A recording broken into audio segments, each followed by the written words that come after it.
go ahead and examine another forest creature, the jackal. You know, I didn't want to give you a news report, but I don't know if you saw it in the news. But recently, they finally solved that case over in Australia that dingo really did take those people's baby. After 28 years, I guess the baby's body was actually found, and some forensic expert determined that, yes, a dingo had stolen and devoured the baby, at least part of it. So, you know, you don't want to underestimate a dingo. Now, basically, for me, I'm not a zoologist, but a dingo is basically an Australian variation of the jackal. And that's what I'd like to talk about, is the jackal. Remember Bobo and Tarzan? Of course, earlier in the story, there was Tarzan still cohabiting, irritated by the nuclear weapons crowd. But of course, the jackals, they're not part of that group. What they do is they stay on the periphery. Their vision has been adapted to see in the dark. I also talked about how human beings were vultures, but jackals, they set a new standard, okay? Jackals will stick their nose into the most maggot-infested carrion without hesitation. Now, jackals also like to stay off in the periphery, and they know everything, and they see everything because they stay back and watch. They're not participating. Once again, they're not there to give. They're there to stay on the periphery.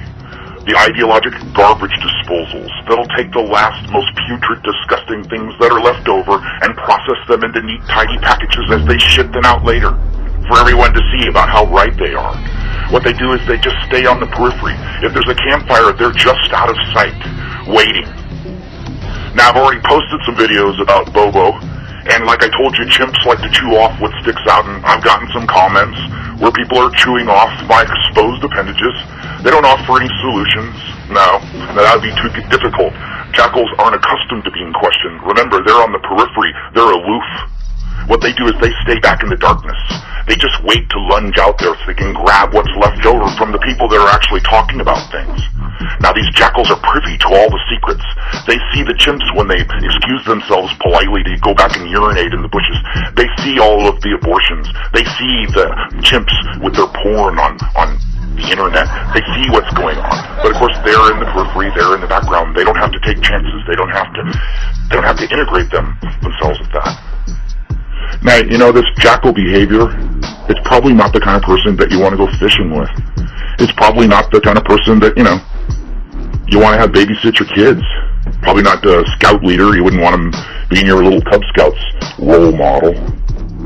Now, I've been accused of spreading disinformation that's more dangerous than nuclear weapons. Now, I'm not going to hammer on the nuclear weapons thing. The reason I was doing it in the first place was just to make a point in response to someone else's video. It's not exactly the highlight of my life. I don't go to bed thinking about it and wake up in the morning thinking about it. It's just something that I'd like to think about. I'd like young people to think about it. You know, freedom is not passed down through the bloodlines. A lot of times it has to be earned. It has to be fought for. People need to understand what's going on. And it's not like you're going to flip on the news and you're not going to find out what's going on. You know, I have the time maybe because of my situation, I have the time to look at the internet or look around. You know, I have a pretty successful little farm here, and I take care of a lot of different animals from a lot of different species, and I get to spend a lot of time watching them and observing them, kind of like a Dr. Leakey, except with living animals. And I'm not claiming that I have all the answers. Don't listen to my videos because I'm going to teach you what to do. I was just trying to pitch some ideas, something we can talk about. You know, a lot of the intellectuals that listen to this, they've already hit pay dirt. They've already hit the bottom. They already have all their knowledge. They've got it all figured out. Now it's just a matter of explaining it. I'm still in the questioning phase. Hey, you know what? Maybe I'm wrong, okay? Maybe I'm wrong. But if history is any evidence to predict future events, I can tell you something right now. I think it's so funny how these Australians, New Zealanders, Canadians, they have a concept of what it's to mean to be American. Now, everybody can jump in and say about how bad America is, but if someone asked me about the ideal state, I wouldn't be talking about the Athenians. I don't think I would go back that far. Those guys lived by brutality, man.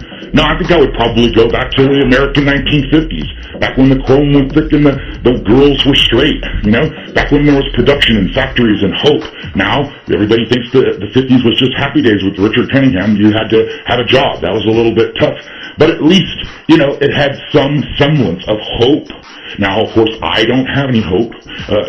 Let's get on to this here. This is something I wanted to address. You know what's so funny about smart people? They just know the basement concepts. They know what's at the bottom floor. That's it. So, for example, as an intelligent man, could listen to one of my videos. I mean, I put a lot into it. I'm not sponsored by a sports club. I have no monetary incentive. I mean, basically, I'm just feeding my ego. I wanted to make some videos. I'd like to express myself. I'm concerned. You know, I enjoy listening to other people's videos, but it's so funny when people are critical.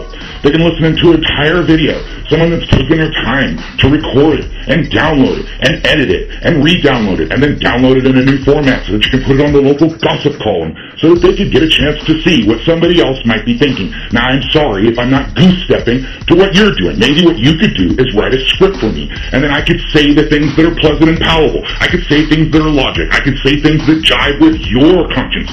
I could say things that are, reflect your worldview. Maybe what you could do is make a video explaining all the things that you believe and send it to me, and I'll do my best to parrot it and regurgitate it back. I mean, well, that's basically what college is.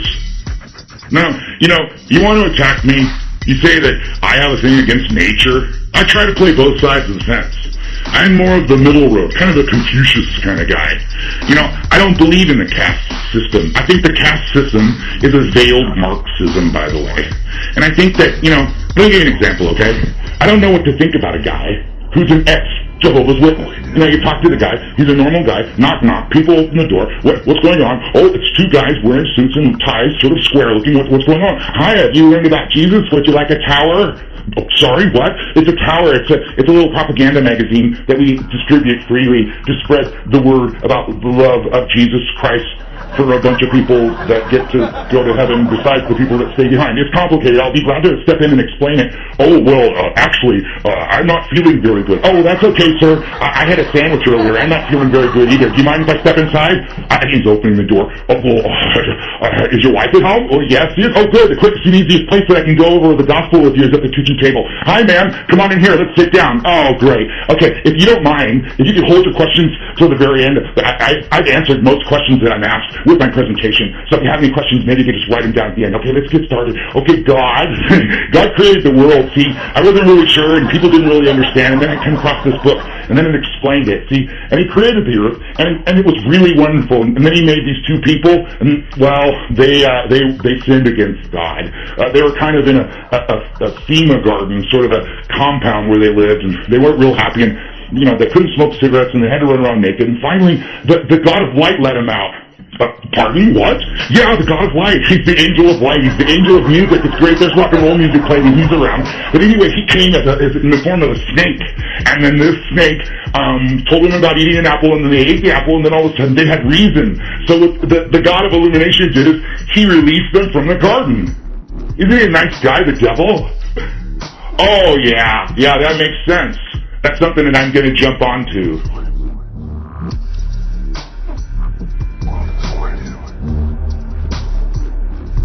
So back to the jackal. The jackal's fur is matted with blood. The jackal prefers carrion to live meat. He deserves the sweet bliss of slightly putrefied muscle tissue. It's easier to digest. The jackal lays in wait, listening to the apes and Tarzan quarrel. The jackal chooses no side. He's not committed. What he's there for is to see what's left behind. To go through and snout through the cold, burnt-out fire in the morning when everyone else is asleep, to see what kind of little nuggets are left charred behind that they can consume, and it's charcoal goodness. Maybe it could pass through their body and absorb all the toxins. Maybe that's possible.